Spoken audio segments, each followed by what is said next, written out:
오늘 제가 함께 읽고 있는 시편 147편은 누가 언제 어떤 사건을 기록했는지 알 수 없습니다.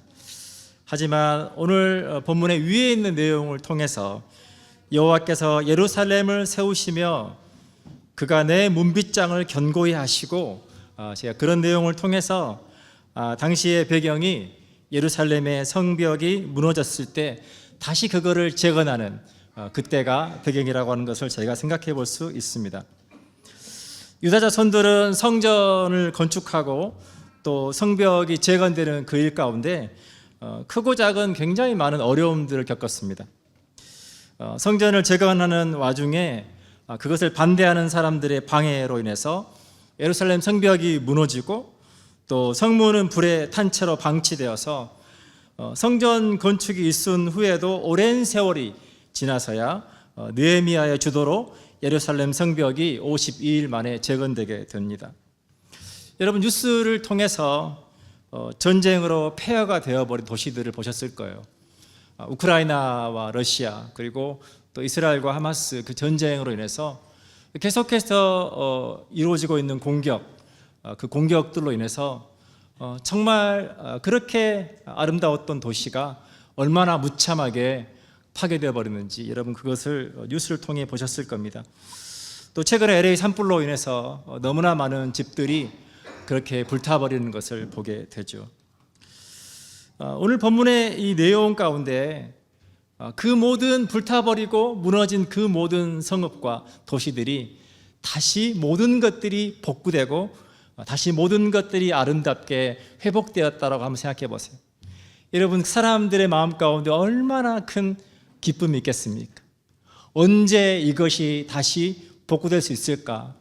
과연 이것이 가능할까 생각했던 그 끔찍하고 고통스러웠던 그 시간이 지나가고 어느덧 모든 것들이 아름답게 다시 회복되고 거리의 사람들이 그렇게 행복한 삶을 살아갈 수 있는 것, 여러분 그러한 일을 만날 때 그 시간들이 얼마나 행복하겠습니까? 제가 캐나다에서 이민자로 살아간다라고 하는 그 삶 가운데 제가 비슷한 경험들을 하게 됩니다. 우리가 새로운 환경에서 다시 삶을 세워간다라고 하는 것이 얼마나 어려운지 여러분 옆에 계신 분에게 한번 격려했으면 좋겠어요. 힘내십시오, 이렇게 한번 격려해 주면 좋겠습니다.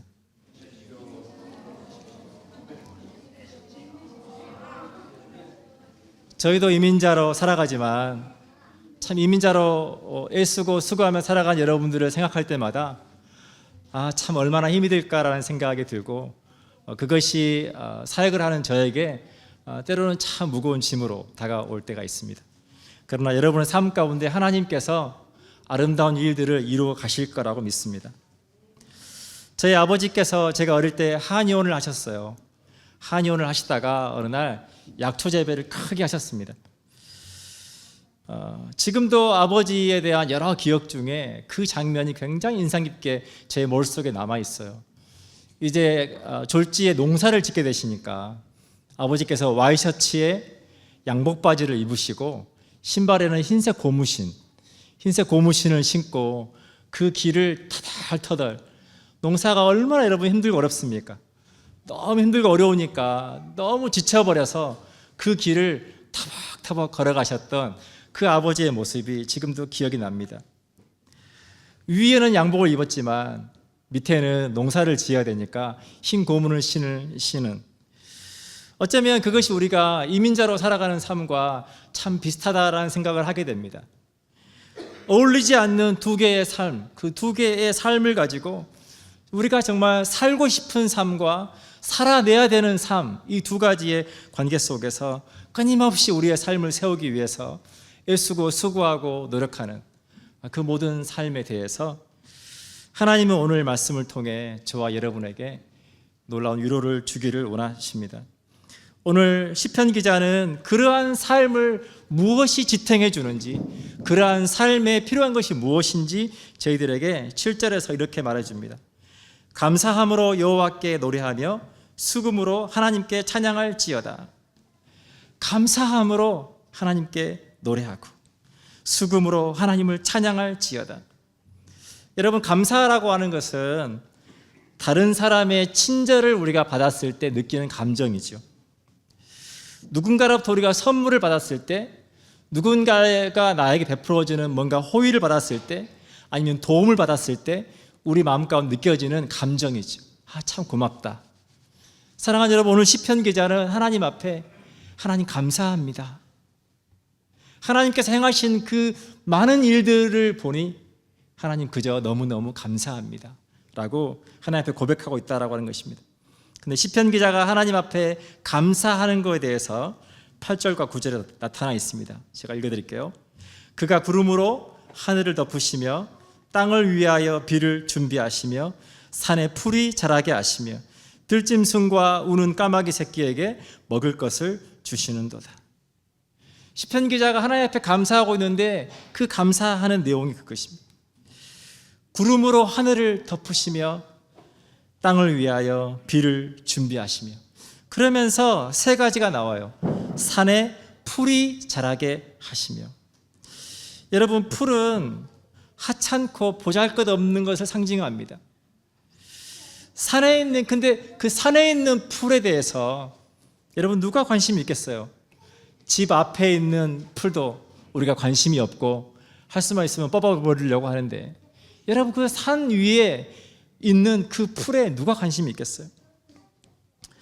근데 그 풀마저도 하나님께서 그 풀을 위해서 구름을 덮어주시고 비를 내려주셔서 그 생명을 유지하게 해주신다, 그 말이에요.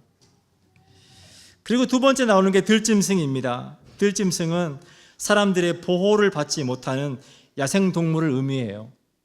집에서 키우던 개들이 주인들에게 버림받아서 그 개들이 산으로 가서 들개가 되어서 그것이 사회적인 문제가 된다라고 하는 뉴스를 종종 접하게 됩니다. 아무에게 사랑받지 못하고 누군가로부터 보호받지 못한 그런 들짐승과 같은, 근데 그런 들짐승과 같은 존재들마저도 하나님께서 그들을 보호하시고 돌보신다라고 하는 겁니다. 사랑하는 여러분, 우리 모두는 보호가 필요하죠. 여러분, 아이들이 길을 가다가 아이들이 툭 넘어졌어요. 넘어졌을 때 아무도 보지 않으면 보통은 아이들이 잘 울지 않습니다. 넘어졌는데 딱 보니까 아무도 없어요. 그러면 에이, 털고 일어나죠. 근데 넘어졌는데 옆에 엄마가 나타났다. 그럼 아이들이 어떻게 합니까? 서럽게 울죠. 아이들이 큰 목소리로 서럽게 웁니다. 왜 그렇습니까? 나를 보호해 줄 누군가가 나타났기 때문에 그러는 거죠. 아이들이 엄살을 부리는 것이 아니라 그것이 아이들에게 정서적으로 얼마나 행복하고 얼마나 좋은 것인지. 사랑하는 여러분, 우리 모두에게는 우리를 보호해 줄 수 있는 누군가가 필요합니다. 그리고 우리에게 우리를 보호해 줄 그 누군가가 있다라고 하는 것, 우리가 어려울 때 기댈 수 있는 누군가가 있다라고 하는 것이 우리에게 얼마나 큰 은혜요, 축복인지 여러분 기억할 수 있기를 축복합니다. 마지막 등장하는 게 까마귀입니다. 여러분, 까마귀는 한국에서도 부정한 새로 여기죠. 좋은 소식을 가져다 주는 새로 우리가 까치를 생각하고, 까마귀는 불길한 새로 제가 여깁니다. 유대인들은 이 까마귀 새끼를 어떻게 생각했냐면, 까마귀가 새끼를 낳자마자 버린다고 생각했어요. 그래서 오늘 성경 본문에 까마귀 새끼라고 해서 나오잖아요. 그 의미는 뭐냐면, 아무에게도 관심을 받지 못하고 심지어 부정하다고 여겨지고 그 어미조차도 버려버리는 존재, 어느 누구로부터도 사랑을 받지 못하고 어느 누구의 보호와 어느 누구로부터의 돌봄도 받지 못한 존재를 까마귀 새끼라고 비유하고 있다라고 하는 것입니다. 그런데 그러한 산에 있는 풀과 들짐승과 까마귀 새끼마저도 하나님은 그것들을 사랑하시고 그것들을 돌보시고 그것들을 보호하시고 그것들에게 먹을 것을 주시는 하나님이시다. 그 하나님이 저와 여러분과 함께 하신 하나님이시며, 그 하나님이 저와 여러분을 돌보시는 하나님이시며, 그 하나님이 저와 여러분을 보호해 주시는 하나님이시다라고 하는 것입니다. 오늘 시편 기자는 오늘 위에 147편 3절과 4절에서 이렇게 고백합니다. 상심한 자들을 고치시며 그들의 상처를 싸매시는도다. 우리가 어려운 상황 가운데 놓이고 그 어려움들을 이겨나갈 때 우리도 모르게 우리 안에 가득하게 쌓이는 것이 상처인 것을 보게 돼요. 우리 안에 있는 분노, 상처, 좌절감, 절망, 그 모든 것들이 쌓이고 쌓이다 보면 우리도 모르게 우리 안에 서로 사랑하고 누군가를 돌아보고 누군가에게 배려하고 하는 그러한 따뜻함이 사라지고 어느 순간 우리가 돌처럼 딱딱하게 굳어져 가는 것을 보게 됩니다. 그런데 시편 기자가 그 하나님께서 그 상심한 자들을 고치시고 성벽만을 세우는 것이 아니라 그 성벽을 재건함을 통해서 무너진 그들의 삶을 다시 세우시고 그것들을 통해 그들 안에 그 상심한 마음들을 고치시고 그들의 모든 상처를 싸매어 주시니, 그리고 나서 하늘의 별을 보니 그 하늘의 별이 하나님께서 그 별들의 수요를 세시고 하나님께서 다 그 이름대로 부르시는, 그 모든 것이 하나님의 섭리 안에, 그 모든 것이 하나님의 돌보심 안에, 내 삶이 하나님의 돌보심 안에 있구나, 그것들을 경험하고 나니 그것이 은혜가 되고 감사가 되었다라고 하는 것입니다. 과학적 무신론자인 리처드 도킨스라고 하는 사람이 이렇게 말했어요. 신이란 잘못된 믿음이 가져오는 환각에 불과하다. 신은 존재하는 것이 아니라 사람들이 신에 대해서 잘못된 믿음을 가지고 있어서 마치 그것이 환각작용을 일으키는 것처럼 그렇게 사람들이 거기에 뭔가에 빠져 있는 것과 같다라고 하는 거예요. 사랑하는 여러분, 우리가 공기 중에 산소가 있죠. 제가 지금도 호흡을 하고 있잖아요. 눈에 보이지 않지만 이 공기 중에 산소가 12%가 있습니다. 근데 만약 이 산소의 농도가 12%에서 밑으로 떨어져서 4% 이하로 내려가잖아요. 그러면 5분 이내에 모든 사람이 사망하게 됩니다. 우리가 그 산소의 존재에 대해서 믿든지 믿지 않든지, 우리가 그것을 알든지 모르든지 관계없이 하나님은 모든 사람에게 공평하세요. 모든 사람이 그 산소를 호흡하며 그 생명을 유지할 수 있게 하신다라고 하는 겁니다. 여러분, 그것이 하나님의 사랑이라고 하는 거예요. 그들이 죄인이든지 아니든지 믿든지 믿지 않든지 관계없이 하나님은 모든 사람을 사랑하신다라고 하는 것입니다. 다만 우리가 하나님을 믿고 하나님의 자녀를 살아갈 때 우리가 누리는 축복은 무엇이냐면, 나와 무관했던 모든 것들, 내 삶의 주변에 있는 모든 것들, 하늘의 구름과 하나님께 내리시는 모든 비와 그 모든 것들이 이제 나와 무관하지 않고, 하나님께서 이 모든 것들을 돌보시고 하나님께서 이 모든 것들을 사랑하시는 그 사랑이 나를 돌보시고 나를 사랑하시는 그 모든 것들이 나와 이제 무관하지 않고 나의 이야기가 될 때, 여러분, 그것이 우리에게 은혜가 되고 축복이 된다라고 하는 것입니다. 그래서 오늘 시편 기자는 10절에 이렇게 말합니다. 여호와는 말에 힘이 세다 하여 기뻐하지 아니하시며 사람의 다리가 억세다 하여 기뻐하지 아니하시고, 말의 힘은 군사력을 의미합니다. 그리고 사람의 다리는 무언가를 할 수 있는 힘, 능력을 상징합니다. 당시에 그들이 뭔가 의지할 수 있는 것에 대한 이야기를 하고 있는 거예요. 오늘날 우리의 시대로 보면 우리가 의지하고 살아가는 것, 그것이 있으면 우리가 정말 힘을 내고 살아갈 수 있는 것, 돈이 될 수도 있고 명예가 될 수도 있고, 뭔가 그것으로 인해서 우리가 힘을 얻고 의지를 하고 살아가는 것. 그런데 그것이 힘이 되고 의지가 되어서 하나님을 필요로 하지 않을 때 그것이 우리에게 우상이 되고 만다라고 하는 것입니다.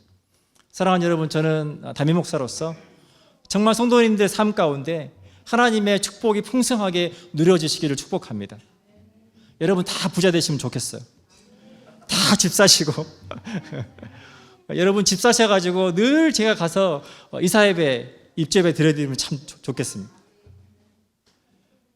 근데 여러분, 하나님께서 여러분을 축복하실 때 여러분 그것이 우상이 되면 오히려 그것이 우리의 삶을 무너뜨린다는 것을 여러분 기억하시면 좋겠습니다. 제가 아프리카 유학생 선교를 할 때 아프리카 친구들이 영어 레슨을 해줬어요. 하루는 꼬마 친구가, 아주 꼬맹이 꼬마 친구가 엄마랑 함께 왔어요. 영어를 배우고 싶다고 왔어요. 근데 이 꼬맹이가 정말 똑똑해요. 천재예요, 천재. 그 꼬맹이가 얼마나 말을 똑똑하게 잘하는지. 그래서 제가 그 어머니가 크리스찬이셔서 어느 날 제가 물어봤어요. 제가 기도를 해드리고 싶은데 뭘 기도할까요? 그랬더니 그 엄마가 그러는 거예요. 목사님, 저는 기도 제목이 없습니다. 부족할 것이 아무것도 없대요. 기도할 것이 아무것도 없다는 거예요.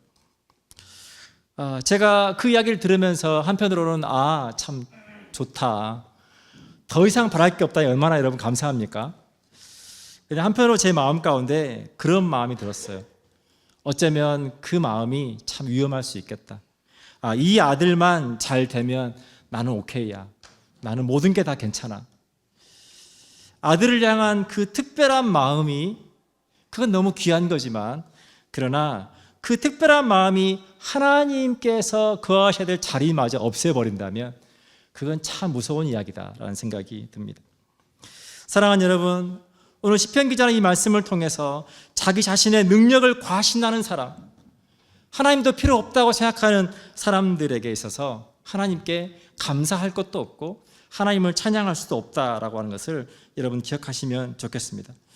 그러면서 오늘 본문의 11절에 시편 기자가 하나님께서 그러면 기뻐하시는 것이 무엇일까? 그것을 저희들에게 말씀해 줍니다. 11절입니다. 여호와는 자기를 경외하는 자들과 그의 인자하심을 바라는 자들을 기뻐하시는도다. 우리가 하나님을 경외한다라고 하는 것은 우리의 삶의 모든 영역에서 하나님을 인정하고 하나님을 전적으로 믿고 의지하고 순종하는 것을 말합니다. 그리고 인자하심을 바란다라고 하는 말의 의미는 우리가 하나님은 너그러우시고 하나님은 따뜻한 분이라고 생각하고 그 하나님께 기대하는 것을 의미해요. 그래서 영어 성경은 이렇게 이 본문을 설명하고 있습니다. Put their hope in His unfailing love. 실패하지 않으시는 하나님의 그 사랑, unfailing love.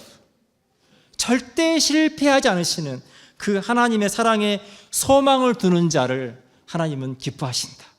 그 하나님을 믿고 그 하나님을 인정해드리고 그 하나님을 의지하는 자들을 하나님께서 기뻐하신다라고 하는 거예요.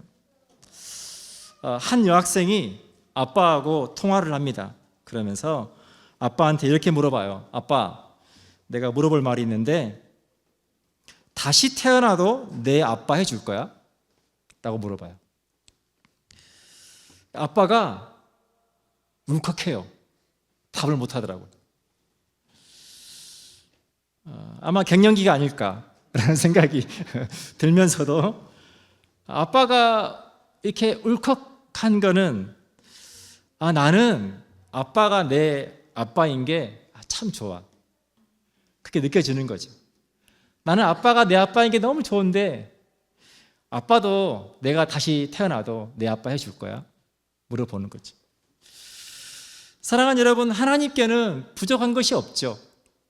하나님은 온 우주 만물을 창조하신 하나님이시고 하나님께는 부족한 것이 없습니다. 그런데 하나님께서 기뻐하시는 게 있다는 거예요. 그 기뻐하시는 것은 그 하나님이 내 하나님인 게 전 너무 좋아요. 하나님을 인정해 드릴 때 하나님께서 그것을 너무 기뻐하신다라고 하는 것입니다. 사랑하는 여러분, 우리가 매 주일마다 모여서 하나님 앞에 함께 예배합니다. 우리가 예배한다라고 하는 것은 하나님 정말 사랑하고 하나님 감사합니다. 우리가 하나님 앞에 그 감사를 표현하는 방식이 예배라고 하는 거예요. 제가 말씀을 전할 때 아멘, 아멘 하고 화답해 주시는 분들이 있어요. 하나님의 말씀에 대해서, 선포된 하나님의 그 말씀에 대해서 하나님 정말 그 말씀이 그렇게 되기를 원합니다.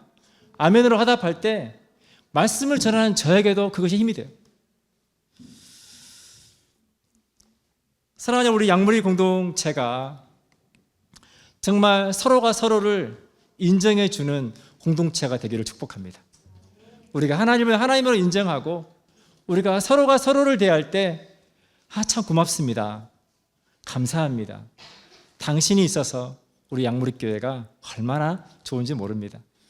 누가 양무리교회에 와도 여기 안에 들어와서 모두가 다 그렇게 존중받고 사랑받고 인정받는 그러한 공동체가 될 수 있기를 축복합니다. 우리가 세상을 살아가다 보면 뭐라고 하는 사람은 참 많잖아요. 이래야 되고 저래야 되고. 저도 말씀 준비하면서 한 주를 돌아보니까 저도 굉장히 이번 한 주 누군가에게 뭐라고 많이 했더라고요. 이래야 하고 저래야 하고. 근데 우리가 반대로 우리가 충분히 잘하고 있는데 참 우리가 누군가로부터 인정받고 참 고맙다, 참 수고한다, 그런 위로를 받기가 참 어려운 것을 보게 됩니다. 제 여러분 삶 가운데 하나님의 그 위로하심과 서로가 서로 남편과 아내와 사이에서 또 가정 안에서 또 교회 안에서 서로가 서로를 인정해주고 존중해주는 그러한 사랑이 풍성하게 있기를 축복합니다. 사랑하는 여러분, 하나님은 산에 있는 아무 관심이 없는 풀조차 돌보시는 하나님이십니다. 우리가 하나님을 신뢰하고 하나님을 하나님으로 인정하고 우리 하나님 앞에 감사할 때 하나님께서 저와 여러분의 삶을 선하게 인도하시고 2025년도 우리의 삶을 견고하게 세워가실 거라고 믿습니다. 우리 함께 기도하겠습니다.